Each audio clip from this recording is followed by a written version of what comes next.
계시록은 하나님의 말씀입니다. 예수 그리스도의 계시입니다.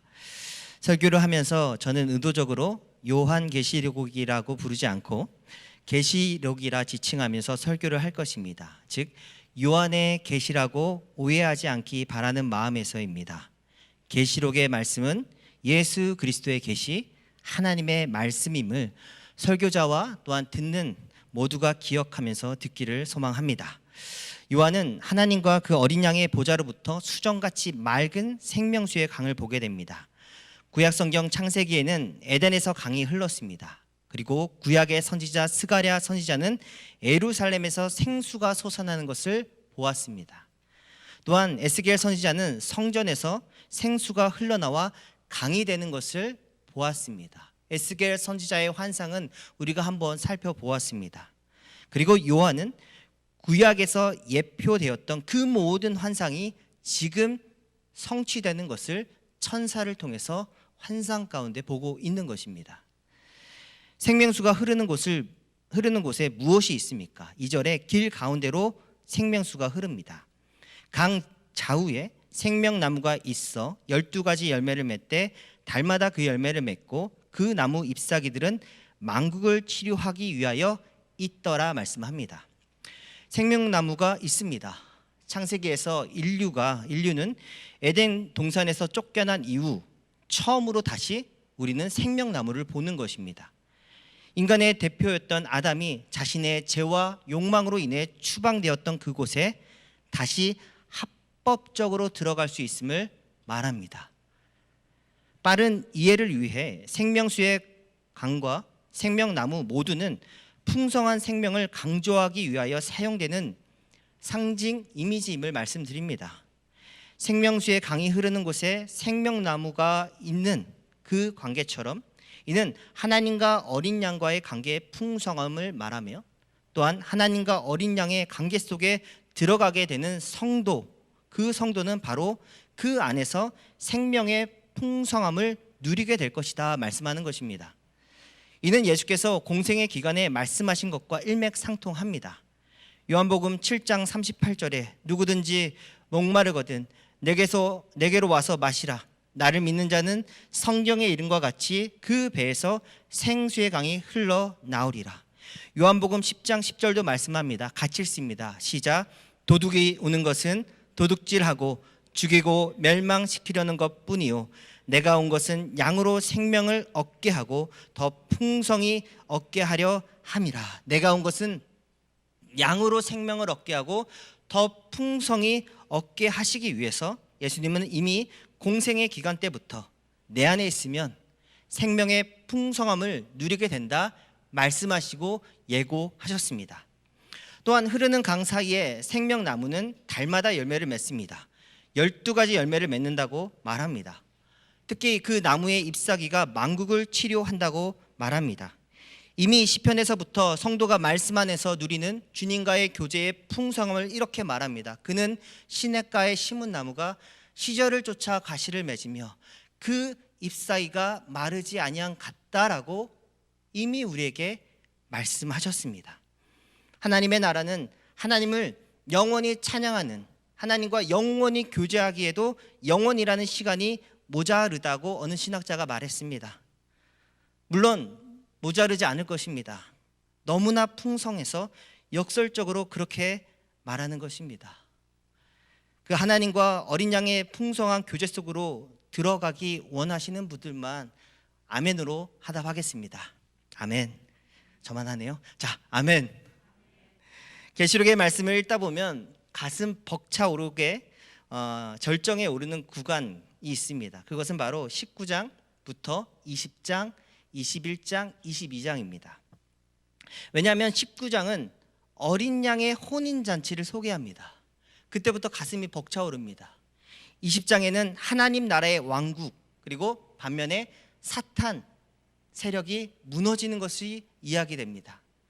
21장에 와서는 새하늘과 새 땅이 소개되고 그리고 22장까지 연결되어서 새하늘과 새 땅을 마라나타 하며 기다리는 요한의 간절한 기도와 소망과 성도들의 소망으로 마무리가 됩니다. 그래서 가슴이 참 벅차오릅니다. 그런데 이 절정의 혼인잔치와 새하늘과 새 땅을 창조하시는 역사의 페이지에 그 하나님의 나라와 어린 양의 혼인잔치에 들어가지 못하는 자들의 목록이 세 번에 걸쳐서 강조되고 또 강조됩니다. 어떻게 보면은 굉장히 벅차오르는 그 절정의 장면에서 너무나 상식적인 내용이 언급되어서 조금은 김이 새기도 하고 오히려 눈길이 가기도 합니다. 그것은 무엇이냐면 즉 하나님 나라에 들어가지 못하는 자들의 목록이 열거되면서 그 중심에 브릿지 다리의 역할을 하는 것이 바로 거짓말하는 자들입니다. 이게 참으로 신기합니다.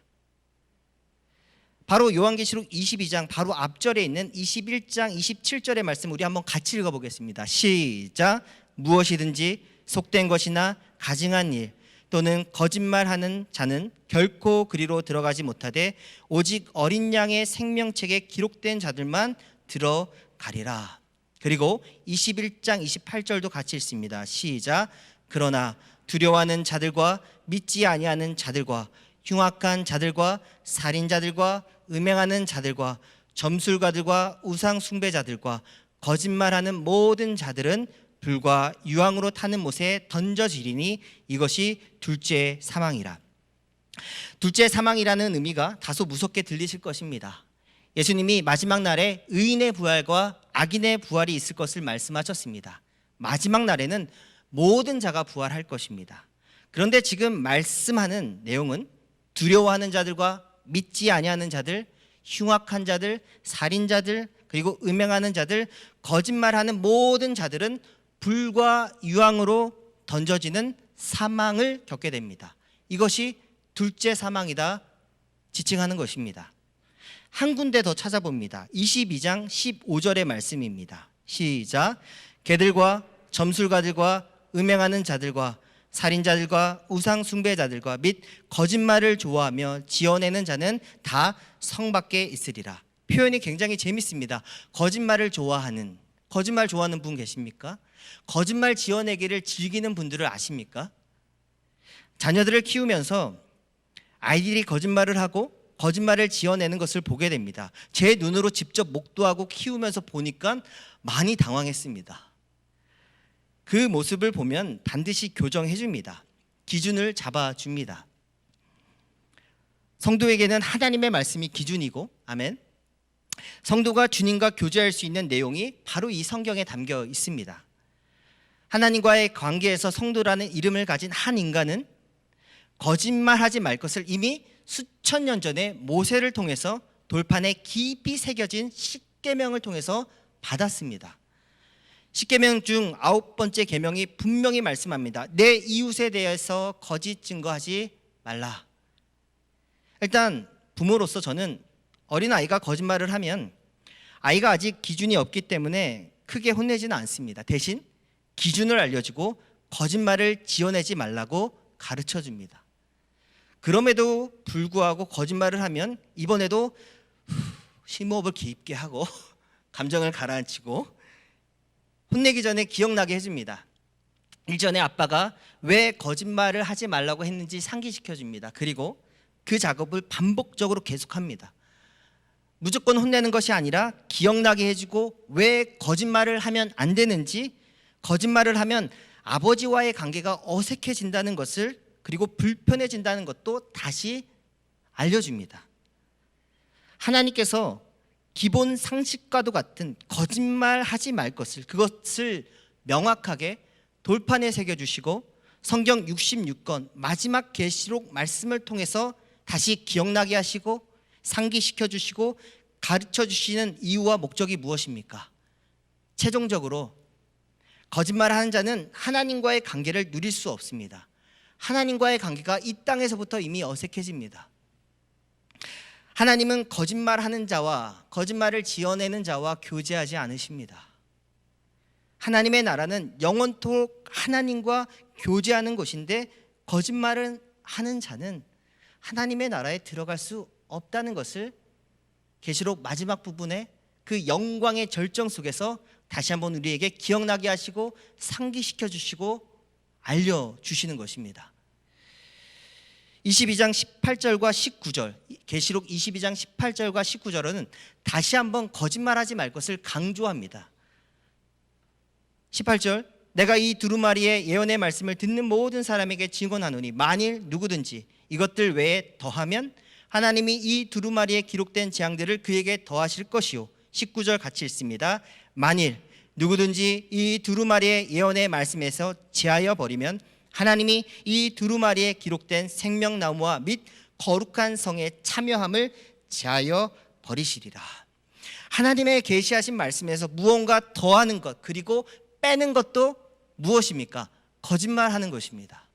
그 자는 생명나무와 및 하나님의 거룩한 성에 들어갈 수 없음을 다시 한번 네 번째 강조하며 우리에게 이야기하시는 것입니다. 한 번은 20년 전의 일입니다. 20년 전의 일을 기억하고 있습니다. 제가 지하철에서 성경책을 읽고 있었습니다. 그런데 어느 여자분이 제 옆자리에 앉더니 저에게 계시록 22장 17절의 말씀 한번 펴서 읽어보라고 권했습니다. 이상한 느낌이 났지만 읽어서 손해볼 거 없을 것 같아서 찾아서 읽었습니다. 손해볼 거 없습니다. 우리 17절 같이 한번 읽겠습니다. 시작. 성령과 신부가 말씀하시기를 오라 하시인도다. 듣는 자도 오라 할 것이요 목마른 자도 올 것이요 또 원하는 자는 값없이 생명수를 받으라 하시더라. 성령님이 중요한 분인 거 아시죠? 저에게 질문합니다. 네, 그렇죠. 그렇다면 여기에 신부도 동등한 위치에서 중요한 분입니다. 근데 이분이 누구신지 아십니까? 저에게 질문을 하는 것입니다. 만약 이 성령과 신부를 모르면 생명수, 하나님 나라에 갈 수 없습니다 하고 저에게 훅 들어왔습니다. 그러면서 제게 어머니를 소개시켜 주었습니다. 여기 가까우에 근처에 그 어머니 단체가 있는 거 아시죠? 너무 웃겼습니다. 그리고 자리를 피했습니다. 지금까지 새벽 예배를 잘 나오신 분들은 여기에 신부가 누구인지 아실 것입니다. 알아야 합니다. 신부는 교회를 말합니다. 계시록의 말씀과 신약 성경 전체는 끊임없이 그리스도 예수의 신부, 교회를 소개합니다. 그래서 다시 한번 읽어보겠습니다. 신부라는 위치에 교회를 놓고 읽겠습니다. 성령과 교회가 오라 하시는도다. 듣는 자도 오라 할 것이요 목마른 자도 올 것이요 또 원하는 자는 값없이 생명수를 받으리라. 이 간단한 명제와 진리, 기준을 모르는 많은 성도들이 그 어머니 밑으로 갑니다. 정말 실제로 많이 갑니다. 거짓말을 지어내는 그 모임에 동참하게 되는 것입니다. 아까 읽었던 말씀처럼 생명의 말씀에서 더하는 자 그리고 빼는 자는 하나님의 나라에 갈 수 없다라고 분명히 말씀하는데 이단들은 끊임없이 거짓말을 지어내서 성도들을 유혹합니다. 그래서 계시록의 말씀은 신구약 성경 전체를 어설프게 아는 사람들 혹은 내가 성경 많이 읽었다, 내가 성경을 많이 암송했다 하는 분들 중에 이단에 빠지는 분들이 참으로 많습니다. 제가 성경책을 읽고 있으니까 저에게 다가왔던 것입니다. 모르는 사람들에게 가는 것이 아니라 조금은 성경적인 지식이 있는 사람들을 유혹하고 꼬십니다. 저희 아버지와 교제를 정말 10년, 20년 넘게 하신 목회자 가정이 있습니다. 굉장히 긴 기간을 교제하셨습니다. 그런데 그 목사님의 가정이 최근에 저희 아버지와 어머니를 구원파로 이끄시려고 했습니다. 오랜 기간 교제하면서 최종적으로 하고 싶었던 것이 구원파로 이끌기 원했다라는 것입니다. 너무나 그 이야기를 듣고 당황했습니다. 저희 아버지가 단칼에 끊으셨습니다. 예수와 복음, 그 진리에 대해서는 명확하시거든요. 거부하시고 끊으셨습니다. 계시록의 말씀은 많은 이단들이 활용합니다. 거짓말을 지어내고 말을 만들어내기에 보기에 좋은 상징들과 내용들, 사람들의 심리, 두려움의 그 심리를 건드리기에 좋은 구절이 많다는 것을 악용합니다. 저 자신도 그렇지만 앞으로 교회 구성원들이 해야 하는 작업은 성경을 깊이 알아가야 하는 것입니다. 내 주 그리스도 예수를 알아가는 지식이 깊어져야 합니다. 질적으로 깊어지고 변화되어야 합니다. 말씀을 준비하면서 담임 목사님이 소개해준 전자도서를 활용합니다. 계시록과 관련된 책을 서치하면은 제게는 한 20권 정도의 책이 뜹니다. 담임 목사님의 전자도서에는 셀 수 없는 많은 책들이 이렇게 목록들이 뜹니다. 그러면 예를 들면 저는 수요예배 설교를 준비할 때 여기에 아까 봤던 그림에 20권 정도의 책을 저는 다 봅니다. 그런데 새벽 설교나 중고등부 설교를 준비할 때는 한 2권에서 3권 정도만 간추려서 봅니다. 말씀드리고 싶은 요점은 저의 설교가 깊어지고 있습니다 라고 당당하게 말하고 싶지만 그것은 아니고 하나 자신 있게 말씀드리고 싶은 것은 말씀을 깊이 연구할수록 저의 삶이 주님 안에서 깊어지고 있다는 것을 느낍니다. 카프카의 변신이라는 책에 나오는 구절을 저는 굉장히 좋아하고 지금도 잊혀지지 않습니다. 우리가 읽는 구절이, 우리가 읽는 책이 우리 머리를 주먹으로 한 대 쳐서 우리를 잠에서 깨우지 않는다면 도대체 우리가 왜 그 책을 읽는 거지? 책이란 무릇 우리 안에 꽁꽁 얼어버린 바다를 깨트려버리는 도끼가 아니면 안 되는 거야. 하나님의 말씀을 읽고 왜 읽습니까? 그 말씀을 읽고 우리가 변화되지 않으면 도대체 왜 성경을 읽는 것입니까?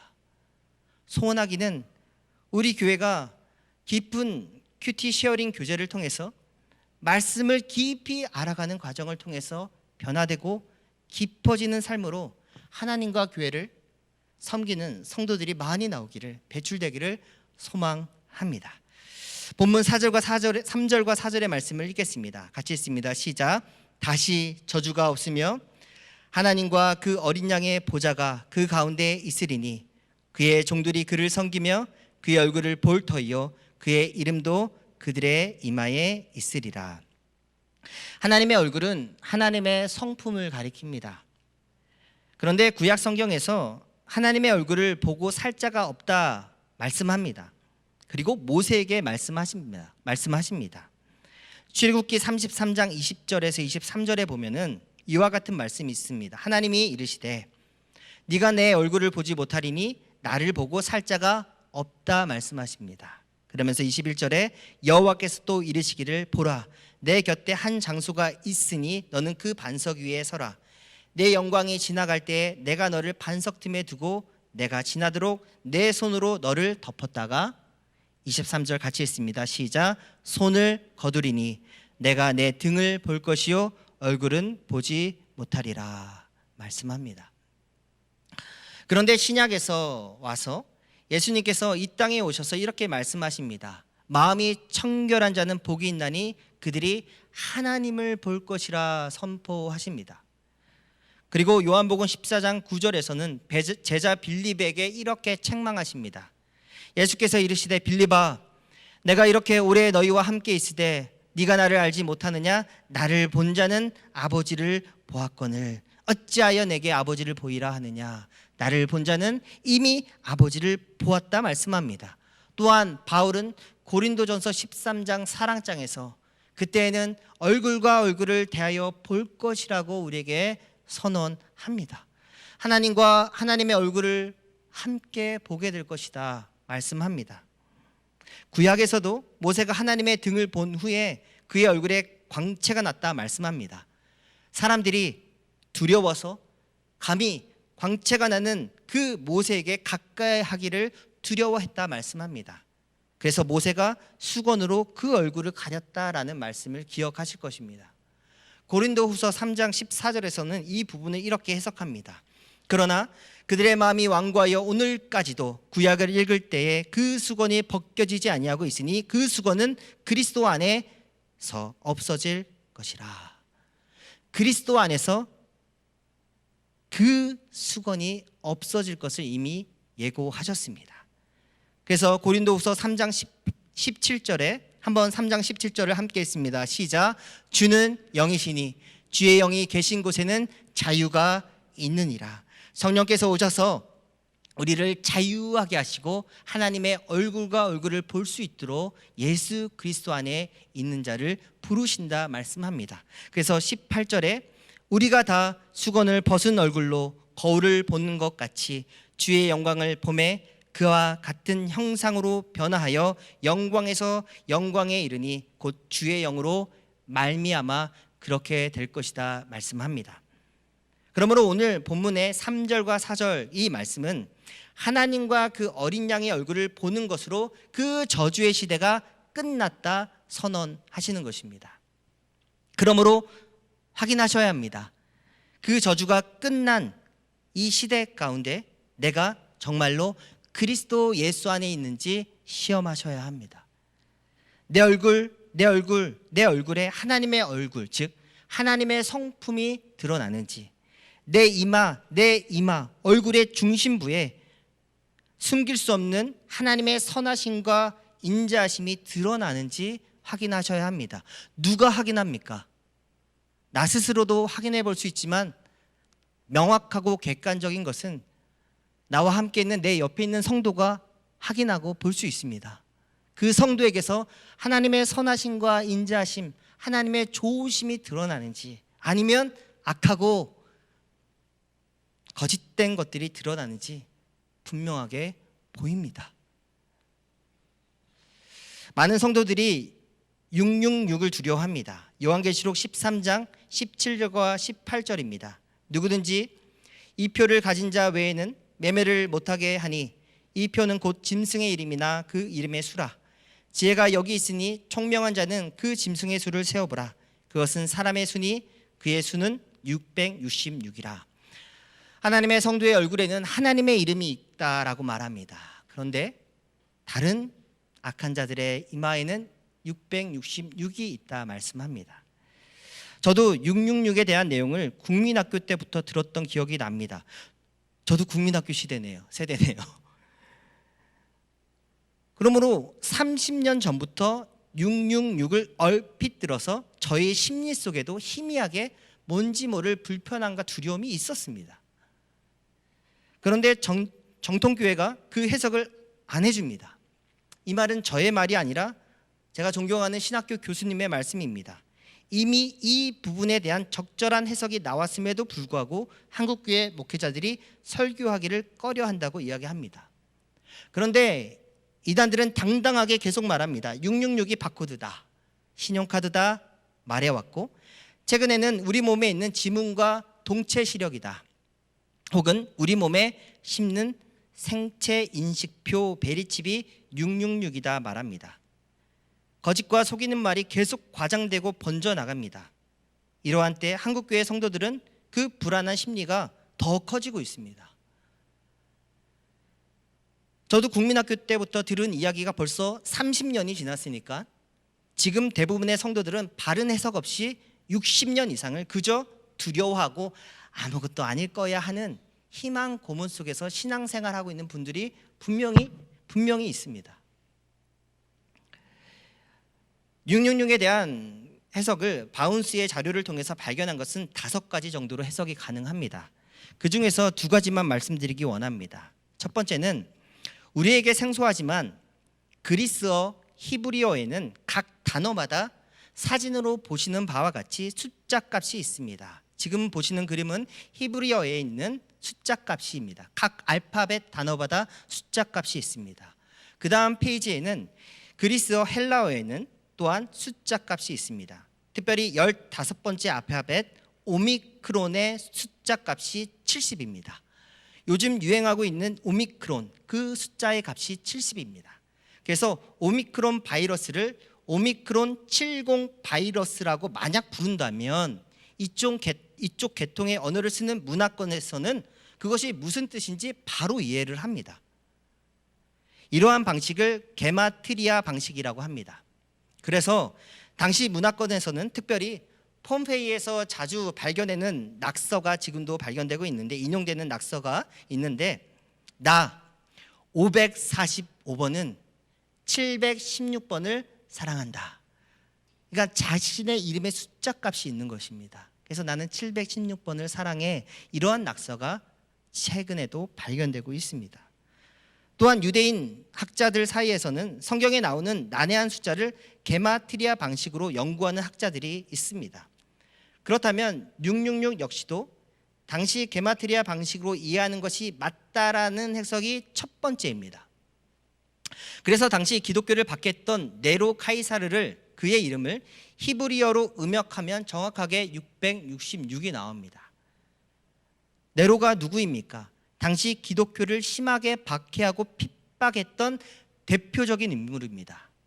그래서 이와 같은 게마트리아 방식으로 해석하고 이해하면 666은 당시와 그리고 다가오는 모든 시대 가운데 기독교를 핍박하는 사람, 기독교를 박해하는 어떤 단체, 그리고 혹은 교회 안에 있는 적그리스도를 대표하는 숫자라고 이해하셔야 합니다. 두 번째 해석이라기보다는 두 번째 설득력 있는 말은 이 수수께끼 같은 수는 요한과 당시 몇몇 친밀했던 동료들만 아는 수다, 그 이상을 넘어가지 말라는 가장 보수적인 해석이 있습니다. 요한이 죽은 후 100년 뒤에 폴리캅의 제자인 이레니우스가 있습니다. 저명한 신학자입니다. 그가 이런 말을 했습니다. 이 수수께끼에 대한 많은 다양한 해석의 방식을 고려할 때 666은 요한과 그의 친밀한 동료들만이 그 숫자를 알고 이해했다고 결론 짓는 것이 가장 현명하다. 요한이 죽은 후 100년 후의 사람, 당시 가장 저명한 신학자였던 이레네우스조차도 이 수를 정확하게 해석하지 않고 여지를 남겨두었다면 그때로부터 2000년이 지난 지금 666이 이것이다 당당하게 말하는 사람들의 이야기는 들을 가치도 없다라는 것입니다. 그러므로 고대 주석가들이 했던 이 예방주사를 맞으셔야 합니다. 들으셔야 합니다. 단 오늘 저는 설교를 통해서 게마트리아 방식으로 이해할 것을 경계선으로 정해드립니다. 나머지 서너 가지 해석의 방식은 저도 담임 목사님과 상의를 하고 연구를 해서 계속 알아가려고 합니다. 그러므로 성도 여러분, 그 경계선을 넘지 마시고 바르게 이해하기를 소망합니다. 중요한 것은 결론의 말씀입니다.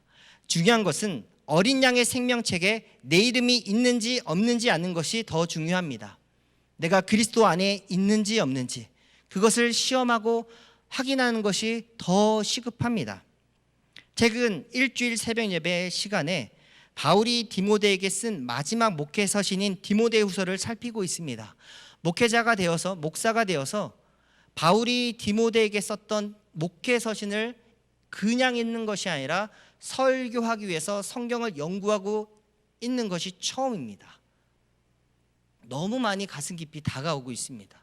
목사님과도 그 가슴 깊이 다가오는 부분을 나누었습니다. 그런데 바울이 디모데에게 굉장히 독특한 부분인데요. 바울이 디모데에게 목회 서신을 쓰면서 특별히 디모데후서는 바울이 죽기 마지막 전에 썼던 서신입니다. 거기에 사람들의 이름을 거론합니다. 실명을 거론하면서 그들을 경계하고 주의하고 멀리하라고 말씀합니다. 예를 들면 디모데후서 1장 15절에 아시아에 있는 모든 사람이 나를 버린 이 일을 내가 아나니 그 중에 부겔로와 허모게네도 있느니라.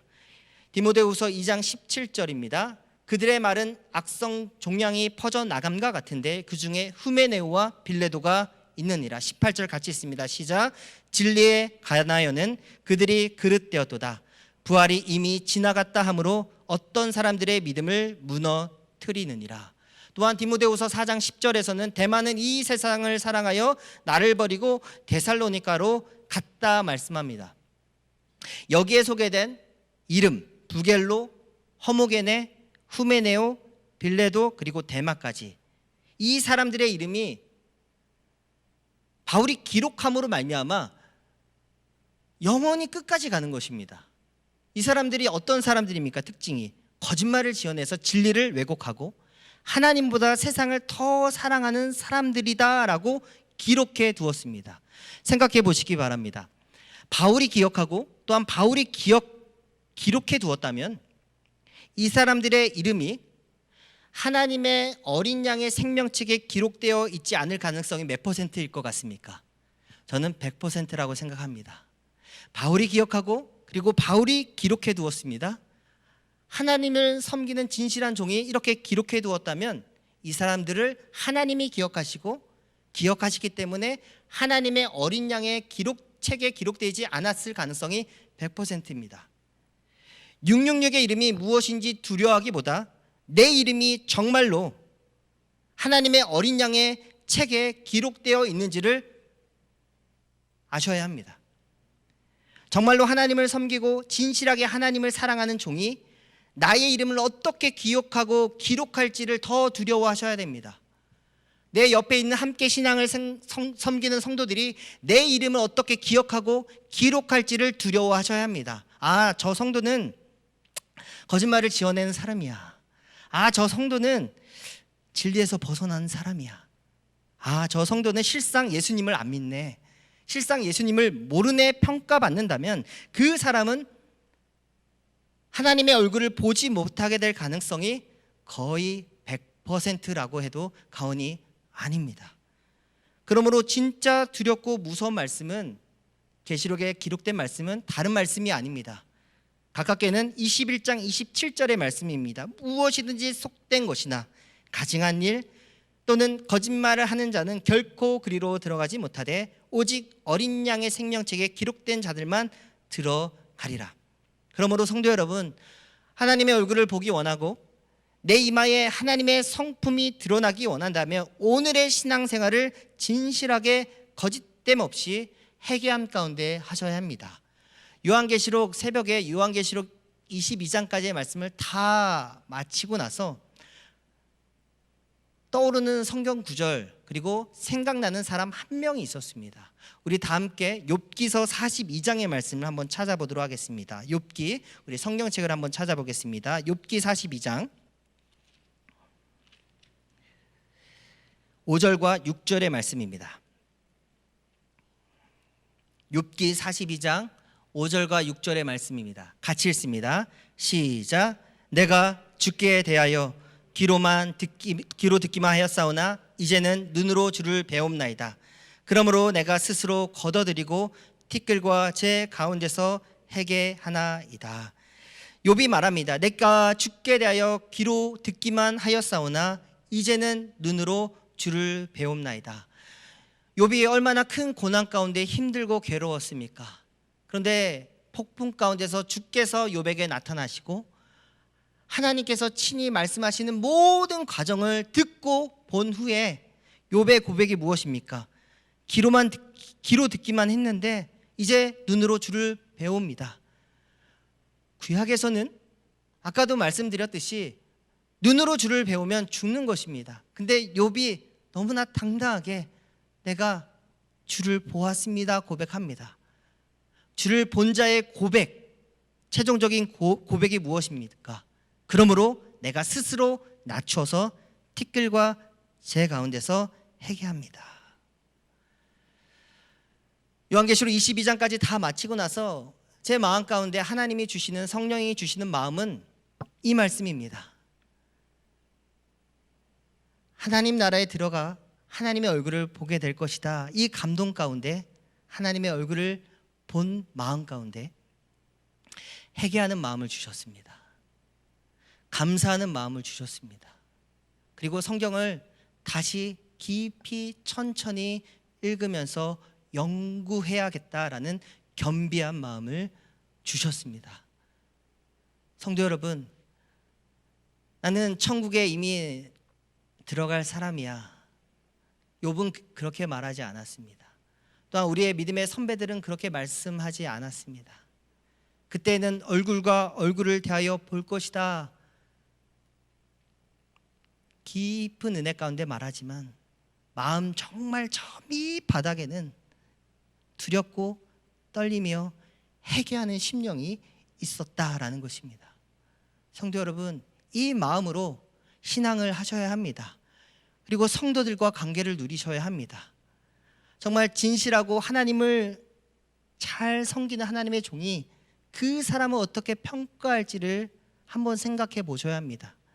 나와 함께 신앙을 교제하는 그 성도가 나를 어떻게 평가할지, 그리고 그 평가가 생각보다 하나님이 생각하는 것과 같을 수 있다는 것도 기억하시며 오늘의 우리의 신앙을 점검하시면서 걸어가기를 소망합니다.